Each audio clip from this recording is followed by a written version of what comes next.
बिस्मिल्लाहिर्रहमानिर्रहीम, अस्सलाम वालेकुम। तो क्या हाल चाल है? सभी खैरियत से हैं। उम्मीद करता हूँ अल्लाह ताला के रहम व करम और शुक्र के साथ आप सब ठीक होंगे। तो आज बहुत मुख्तलिफ़ किस्म का काम है हमारा, शेवल का और JCB का। तो शेवल लोडिंग कर रहा है मट्टी और लेके जा रहे हैं हम। एक पार्क है, पहले पार्क हुआ करती थी और उसके बाद अभी वहाँ पे होटल बना रहे हैं।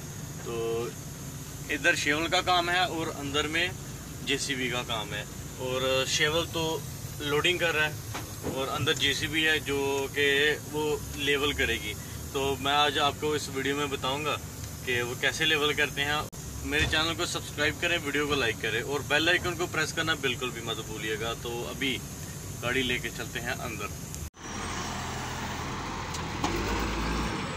कैटरपिलर का शेवल है, मॉडल है 938G और ये मैन TGA 33.360 मॉडल।